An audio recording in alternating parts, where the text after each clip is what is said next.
ఈరోజు ప్రారంభమవుతున్న మూడవ ప్రాజెక్ట్ అదే భారత్ ఫోర్జ్ లిమిటెడ్ అనే అనుబంధ సంస్థ అయిన ఆగ్నేస్ ఎనర్జీస్ లిమిటెడ్. ఇది అత్యుత్తమ స్థాయి ఆయుధాలను తయారు చేసే కంపెనీ. ఇది 1500 కోట్ల రూపాయల పెట్టుబడితో ఇక్కడ మౌలిక సదుపాయాలను సమకూర్చబోతుంది. భవిష్యత్తులో జరిగే యుద్ధాలు మనం సంసిద్ధతను బలోపేతం చేయడానికి అవసరమైన ఆయుధాలు ఇక్కడ తయారవుతాయని నేను ఖచ్చితంగా చెప్పగలను. साथियों, आज का जो फोर्थ प्रोजेक्ट है वह है HFCL का एमिनिशन और इलेक्ट्रिक फ्यूज प्लांट. यह प्लांट 1294 करोड़ रुपए के इन्वेस्टमेंट से बन रहा है. फ्यूज जो होता है वह किसी भी गोला बारूद का सबसे यह इंपॉर्टेंट हिस्सा होता है. चाहे आर्टिलरी शेल हो, बम हो या कोई भी युद्ध सामग्री हो, बिना भरोसेमंद इलेक्ट्रिक फ्यूज के सब बेकार है. यहां बनने वाले अत्याधुनिक फ्यूज हमारी सेनाओं को ताकत देंगे और यह प्रोजेक्ट हमारी एमिनिशन मैन्युफैक्चरिंग में सेल्फ रिलायंस यानी आत्मनिर्भरता का एक नया चैप्टर जोड़ेगा. మిత్రులారా, ఈరోజు ప్రారంభమయ్యే నాలుగో ప్రాజెక్ట్ HFCL వాళ్ళ యొక్క ammunition and electrical fuse plant. ఇది 1294 కోట్ల పెట్టుబడితో ఈ ప్లాంట్ తయారవబోతుంది. ఆయుధ సామగ్రిలో ఫ్యూజ్ అత్యంత కీలకమైన భాగం. ఆర్టిలరీ షెల్ అయినా, బాంబ్ అయినా, యుద్ధ సామగ్రి అయినా నమ్మకమైన ఎలక్ట్రికల్ ఫ్యూజ్ లేకపోతే అది నిరుపయోగమే. ఇక్కడ తయారయ్యే అత్యాధునిక ఫ్యూజులు మన సేనలకు బలాన్ని, ధైర్యాన్ని ఇస్తాయి.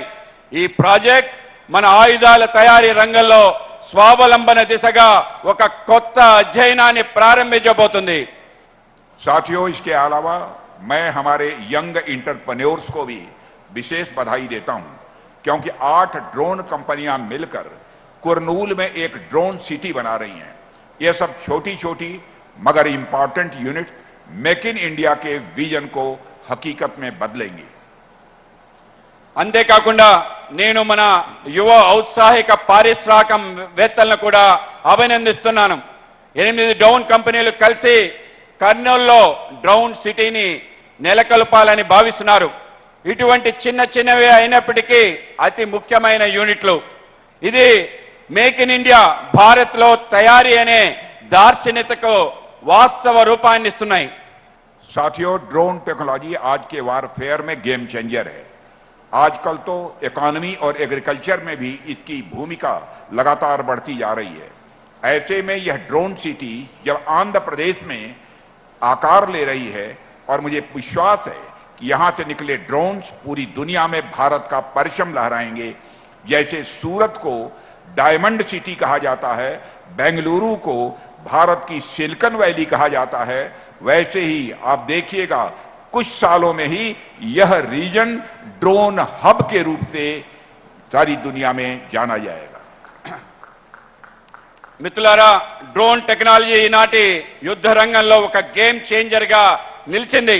ఈ రోజుల్లో ఆర్థిక వ్యవస్థ మరియు వ్యవసాయ రంగంలో కూడా వీటి పాత్ర పెరుగుతుంది. ఇటువంటి పరిస్థితుల్లో ఆంధ్రప్రదేశ్లో డ్రోన్ సిటీ రూపొందుకోబోతుంది.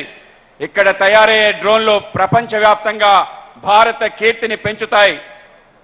అలాగే ఏ విధంగా అయితే సూరత్ని ఒక వజ్రాల నగరంగా పిలుస్తున్నామో, బెంగళూరుని ఒక సిలికాన్ వ్యాలీగా పిలుస్తున్నామో, అలాగే రాబో రోజుల్లో కూడా పుట్టపర్తిని ఒక డ్రోన్ మన యొక్క కర్నూలు ప్రాంతాన్ని డ్రోన్ హబ్ గా ప్రసిద్ధి చెందుతాన్ని మీరు